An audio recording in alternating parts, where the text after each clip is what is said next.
어느 교회에 새 신자가 하나 등록하게 되자 목사님이 반가운 마음에 우리 교회 앞으로 출석 잘하시면 세례도 주고 집사도 줄게요 그랬어요.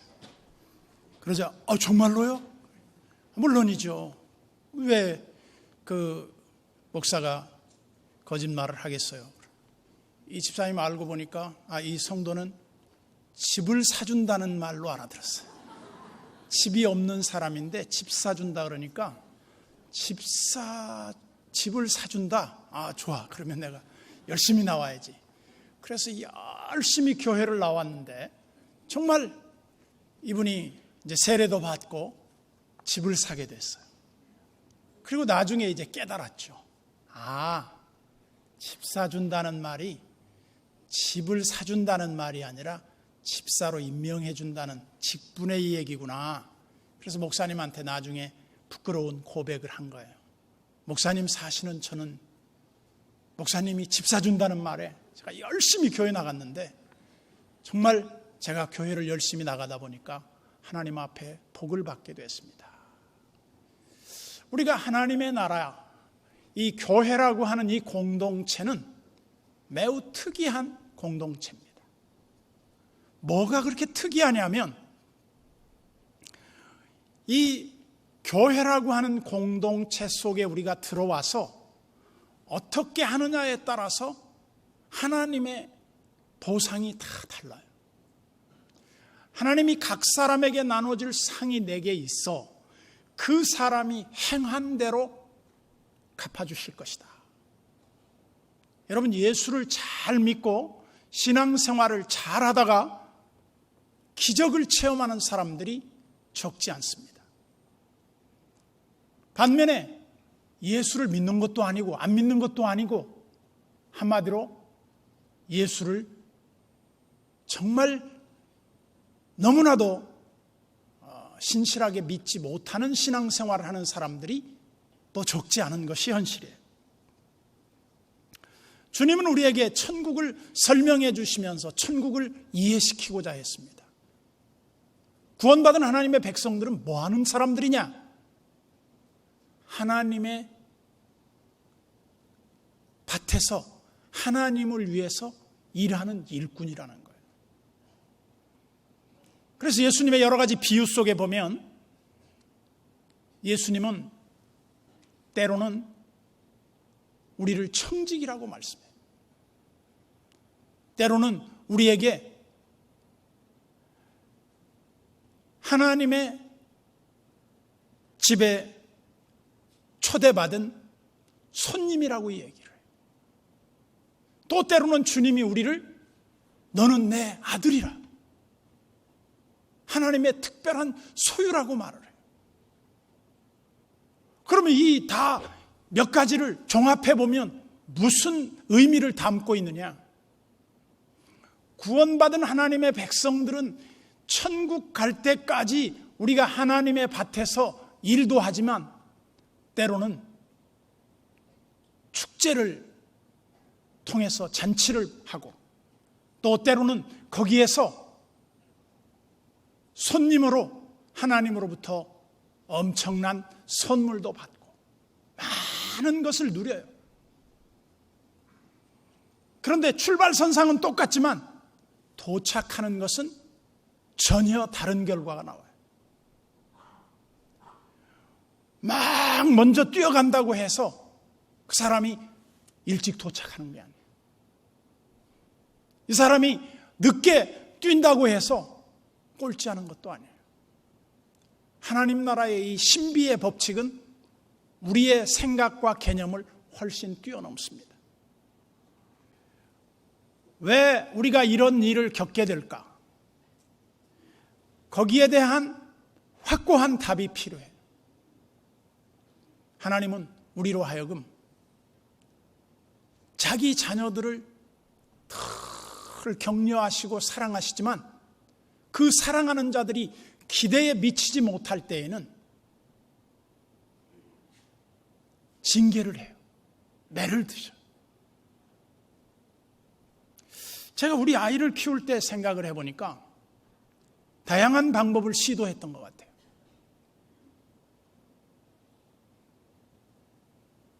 축복, 선물, 또 다양한 격려, 여러 가지 방법이 있었지만 징계도 있었던 것 같아요. 근데 아이들이 징계를 받을 때 이해를 못해요. 왜 우리 아빠는, 우리 부모는 왜 나를 이렇게 힘들게 할까? 유일한 기준이 뭐예요? 잘 되라고 하는 것밖에 없어요. 우리가 신앙생활의 가장 핵심이 뭐냐 하면 신앙생활은 태도에서 결정이 나요. 어떤 태도로 신앙생활을 하느냐. 여기 오늘 예수님은 비유를 들어 설명을 합니다. 오늘 본문을 한번 같이 보실까요? 1절에 천국은 마치 품꾼을 얻어 포도원에 들여보내려고 이른 아침에 나간 집주인과 같다. 아니, 천국하고 포도원 품꾼을 구하는 거하고 무슨 상관이 있습니까? 그런데 너무나도 닮은 점이 많아요. 포도원 품꾼은 이 포도원이 이제 포도를 심어서 이스라엘에서는 9월 중순쯤 되면 포도가 막 익어서 따야 한대요. 따야 하는데 그 포도를 딸 때 가장 일손이 필요합니다. 포도를 따야 되는데 집에 있는 청지기, 집에 있는 가족들, 동네에 있는 사람들, 품앗이 할 사람들 다 불러대도 모자랄 때 어떡하냐? 일용직 근로자들을 사러 가는 거예요. 사러 가서 시장에서, 인력시장에서 그 사람들을 이제 구해오는 겁니다. 근데 구해오는데 이른 아침이 이제 막 동이틀 무렵에 나가서 시장에 가서 하루 종일 일할 사람들을 구해오는 거예요. 그러면서 그 사람들에게 한 데나리온씩 드리겠다. 여기 한 데나리온은요, 남자의 하루 품삯보다 훨씬 많은 양, 그 가족들과 함께 모든 삶에 필요한 비용이 포함된 액수라는 겁니다. 그래서 사람을 구해서 포도원에 들여보냈어요. 그러면 이 사람들이 막 가서 포도를 따는데 포도가 제일 맛있는 포도는 아침 6시에서 7시에 따는 그 포도가 제일 맛있대요. 포도를 막 땄어요. 그런데 따도 포도가 너무 많아가지고 포도 딸 일꾼이 너무 필요한 거예요. 그래서 주인이 또 나갔어. 그래서 있는 사람 다 모았어. 그래서 아침 이스라엘 시간 개념은 이렇습니다. 동이 터서 1시간 정도의 시간을 제1시를 해요. 그 다음에 해가 중천에 딱 떠 있을 때를 제6시라고 그래요. 그리고 이제 막 저녁이 되기 직전에 해가 뉘엿뉘엿 때를 제12시라고 그래요. 12시면 모든 게 다 끝나는 시간이에요. 그런데 여기 포도원 주인이 이른 아침 제1시에 사람을 불렀어. 그리고 제3시에 우리 한국 시간으로 보통 평균 한 9시에 가서 사람을 불렀어. 그리고 또 이스라엘 시간 제6시 우리나라 시간으로 정오에 가서 사람을 불러왔어. 그리고 오후 3시에 이스라엘 시간으로 제9시에 가서 불러왔어. 그리고 마지막으로 제11시, 이제 1시간만 일하면 끝나는 그 늦은 시간에 주인이 포도원에 일꾼이 부족해서 구하러 갔어. 너무 평범한 얘기입니다. 주일 학생들도 다 아는 얘기. 그러면 주님이 왜 여기에 이 말씀을 기록했는가? 우리들이 바로 하나님 앞에 부름받은 포도원의 일꾼인데 몇 시에 부름받았느냐? 하나님의 쓰임을 우리가 받는데 몇 시에 우리가 부름을 받느냐? 굉장히 중요한 문제예요. 어떤 사람은 나의 의지와 상관없이 엄마 아빠가 신앙생활을 했기 때문에 뱃속에서부터 모태에서부터 예수를 믿어서 그런 사람들을 모태신자 그래요. 근데 모태신자는 뭘 말하냐? 모든 일을 태만하게 하고 일 안 하는 사람을 모태신자라고 그래요. 그런 신자들이 너무너무 많아진 시대에 우리가 살고 있어요. 그래서 교회에는 세 종류의 사람이 있다고 그러더라고요. 첫째는 일꾼이 있고, 두 번째는 구경꾼이 있고, 세 번째는 일만 만드는 사람이 있대. 제발 좀 일감 되지 말고 일꾼 되세요. 그러면 1시, 3시, 6시, 9시, 11시 몇 시에 부름받은 사람이 제일 좋을까? 저는 11시에 부름받은 사람이 제일 좋다고 봅니다. 왜 11시에 부름받은 사람이 좋으냐? 11시에 부름받은 사람들한테 오늘 본문은 뭐라고 설명하고 있냐면, 여러분 한번 말씀을 보세요. 6절에 보세요. 제 11시에도 나가보니 서 있는 사람들이 또 있는지라 이르되 너희는 어찌하여 종일토록 놀고 여기 서 있느냐? 논다는 거예요. 논다는 거. 백수라는 거예요. 세상에서 가장 불쌍한 사람이 누구냐? 할 일 없는 백수들이에요. 정말 백수들은 존재할 필요가 없어요. 다 삼천교육대로 보내든지 그냥 총살을 시키든지 없애야 돼요. 백수들 반발할지 모르겠지만 다른 말로 하면 무슨 말입니까? 하나님 나라에는 일꾼이 필요하지 노는 사람이 필요한 곳이 아니라는 거예요. 그런데 얼마나 많은 사람들이 놀고 일하지 않는지 몰라요. 그래서 성경은 우리에게 말합니다. 일하기 싫거든 먹지도 말게 하라. 하나님이 일꾼을 부르실 때 포도원에 가서 일하라고 보냈는데 일은 안 하고 포도만 따먹고 있어. 놀고 있어. 얼마나 주인의 마음이 속이 터지겠어. 그래서 일꾼을 불러왔는데 딱 일하는 사람이 하나가 있어. 누구냐? 11시에 온 사람. 그게 무슨 말이야? 나 같은 거 쓸모없는 거, 볼품없는 거, 아무 때도 갈 곳 없는 거 하나님이 나를 불러주셨다. 하나님이 나를 구원해 주셨다. 나 같은 거 하나님이 이렇게 천국의 소유로 삼아주셨다.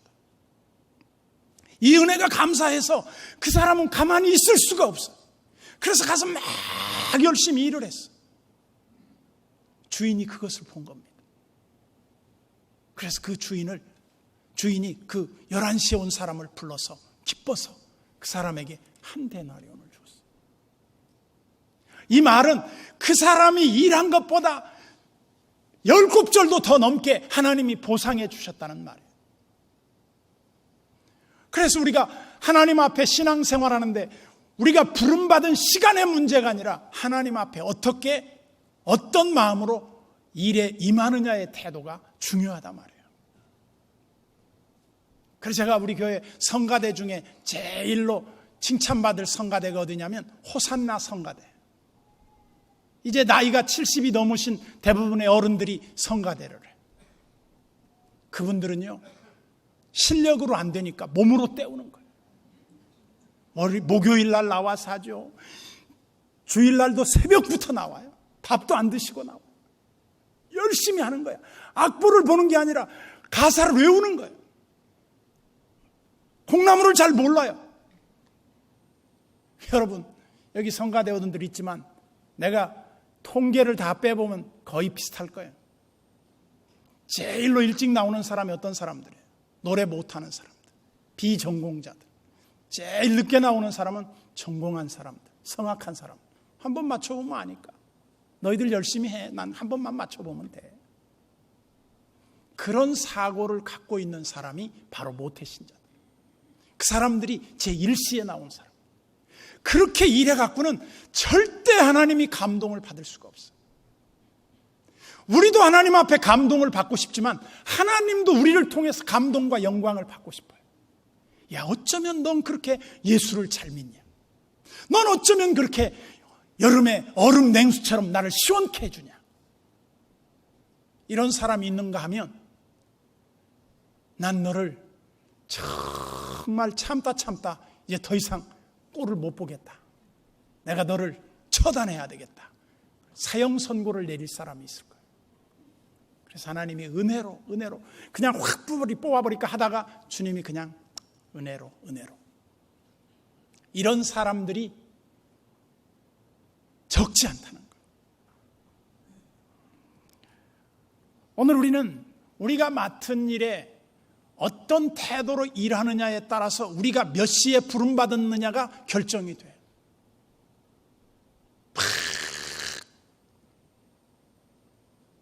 군대에 가서 제일로 열심히 군대 생활을 하는 사람은 누구냐? 훈련소에서 막 훈련이 끝난 사람들. 그 사람들은 야 부르면 예 이병 누구 그러고 고무신 타는 냄새가 막 나. 그리고 저기 있는 애 불러도 저 불렀습니까? 이래. 근데 고참 되면 불러도 대답도 안 해. 무슨 말이에요? 다 빠질 대로 빠졌다는 얘기예요. 1시에 온 사람, 제1시에 온 사람들의 신앙생활하고 고참하고 비슷하고, 이거는 사실은 그 공동체의 경쟁력을 무지무지하게 떨어뜨리는 거예요. 사람들은 인력시장에 가서 내 가족의 생계를 책임지고 오늘 하루 열심히 일해서 벌어가지고 우리 가족들을 먹여 살려야 되겠다. 그런 마음으로 갔는데 아무도 안 써줘. 얼마나 초라하겠습니까? 난 여러분들이 어떻게 신앙생활 하느냐 하는 것은 자유입니다. 제가 어떻게 따라다니면서 이거 하세요 저거 하세요 하겠어요. 그런데 주님은 분명히 여러분들에게 말씀하시는 하나님. 어떻게? 너 일 좀 해라. 포도원에 지금 포도가 지금 다 떨어지게 생겼는데 너 포도 안 따고 지금 뭐 하고 있냐? 일할 수 없는 밤이 와. 빨리 가서 일해. 예수님 당시에는요, 횃불 들고 이렇게 등불 들고 일하는 때가 아니에요. 밤이 어두우면 자야 돼요. 그래서 제1시부터 12시까지 일할 수 있는 시간이 딱 정해졌어요. 그리고 이제 밤이 딱 되면 제1경.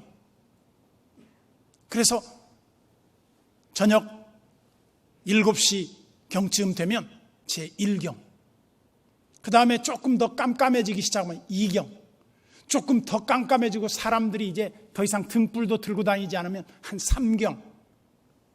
이제 정말 깜깜해지면 4경. 제가 볼 때 성경에서 4경 이상 5경을 본 적이 없어요. 4경 그러면 아주 한밤중이란 얘기예요. 예수님이 4경에 물 위로 걸어오십니다. 풍랑이는 갈릴리 호수를 걸어와요. 우리에게 인생에 밤이 있다. 우리 인생에게 겨울이 있다. 얼마나 감사해요. 네? 처음에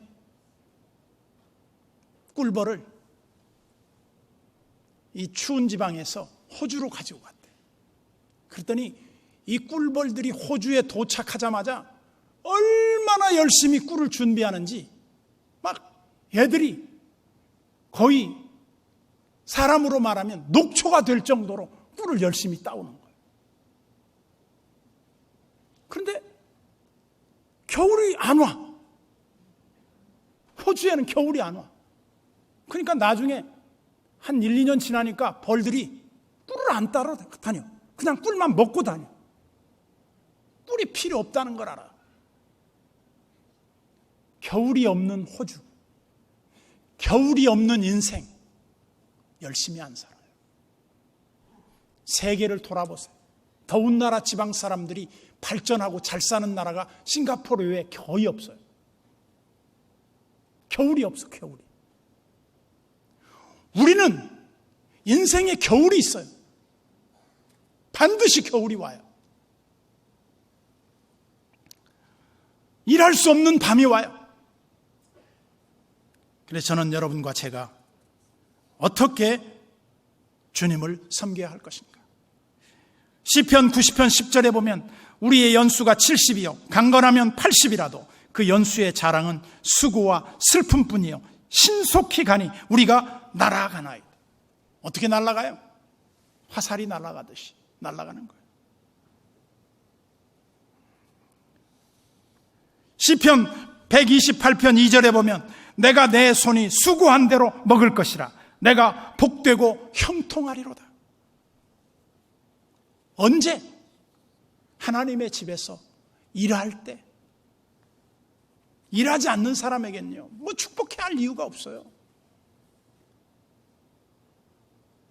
전 여러분들이 하나님을 위해서 산다고 하는 말의 의미를 몸으로 좀 이해했으면 좋겠어요. 내가 정말 하나님을 위해 산다.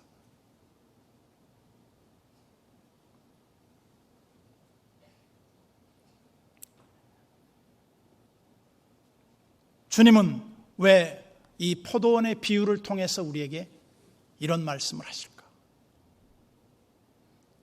이사야 선지자는 우시야 왕이 죽던 해에 하나님의 선지자로 부름을 받습니다. 그때 충격을 받았어요. 우시야 왕의 육촌 집안이었어요. 이사야가. 그러면서 그들에게 하나님의 말씀을 전하다가 마지막에 이사야 선지자는 사람을 들어갈 수 없는 좁은 통에다가, 나무 통에다가 이사야를 집어넣고 톱으로 썰어서 죽입니다. 잔인하게 죽였죠. 그런데 이사야가 그 죽음의 길을 가요. 하나님이 일꾼을 찾더라고. 어떻게 찾았냐? 누가 나를 위해 가며 내가 누구를 보낼꼬? 하나님 나라의 구인 광고라니까요. 사람이 필요합니다. 누구 좀 일할 사람 없어? 찾았는데 아무도 안 나와. 늘 성가대는 모집 중이야. 주일학교 교사도 늘 모집 중이야. 근데 누가 오느냐? 정말 음치들이 와. 안 왔으면 좋겠다 할 사람이 와. 노래방 가서 99점 맞는 사람은 안 와. 귀찮고 시시하니까. 저는 찬양을 좋아합니다. 나는 목사 안 했으면 평생 찬양대 하다 죽었을 것 같아요. 찬양을 하면 얼마나 좋은지 몰라. 그런데 제가 가르친 제자 중에 음치가 하나 있었어요. 정말 걔는 성가대에 안 왔으면 좋으래. 근데 그 애가 왔어요. 그런데 못하면서 너무 열심히니까 더 방해돼. 무식한 사람이 열심까지 있으면 못 말린다고 그러잖아요. 근데 하나님이 그 청년을 바꿔주시더라고요. 음치가 바뀌어서 정상적인 노래를 부르는 사람. 나 그런 경우는 처음 봤어. 하나님이 여성들에게 안 주는 건 세 가지를 안 주더라고. 첫째는 대머리를 안 만들어. 두 번째는 음치를 안 만들어. 셋째는 생맹을 안 만들어. 내가 아직까지 여자들에게 잘 못 봤어. 있는지 모르겠어. 그런데 하나님을 위해서 살아야 할 사람들이 하나님을 위해서 안 살아. 그러니까 그 자리를 누가 메우느냐? 음치, 대머리, 생맹들이 메우는 거예요. 다른 말로 하면 그런 자리에 들어갈 수 없는 사람들이 그 자리를 메워. 그래서 역사를 다시 쓰는 거예요. 바라기는 우리 성도들이 예수 안에서 어떤 사람이 되어야 마땅하냐? 그렇게 저는 묻는다면 주님, 제가 여기 있습니다. 제가 부족하지만, 제가 음치지만, 제가 하나님 대머리지만, 제가 생명이지만 주님을 위해서 일하겠습니다. 손 들고 나오는 거예요. 그럴 때 주님은 아무것도 안 보시고 그 헌신 하나만 보는 거예요. 그를 기뻐하고 받으시고 그를 축복하십니다. 여러분, 여러분들이 어떻게 사느냐는 건 자유입니다. 오늘날 우리가 당면에 있는 이러한 현실에서 볼 때 하나님은 지금 마음 아파하십니다. 뭘? 일할 사람 좀 없나? 좀 일꾼 좀 없나? 전에도 말했지만 막노동판에 가면 일하는 사람들이 일하는 원칙이 있대요. 절대 뛰지 않는데, 절대 땀 흘리지 않는데, 그리고 절대 쉬는 시간에 일하지 않는데, 그렇게 일해갖고는요 주인의 마음에 들 수가 없어요. 땀을 흘려야 돼요. 뛰어야 돼요.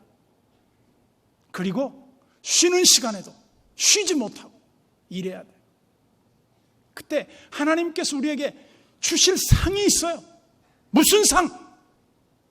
그것은 하나님이 감추어둔 보화와 만나가 있어요. 엄청난 상을 하나님이 주실 준비가 되어 있어요. 난 여러분들이 상을 받는 신자들이 되기를 진심으로 축복합니다.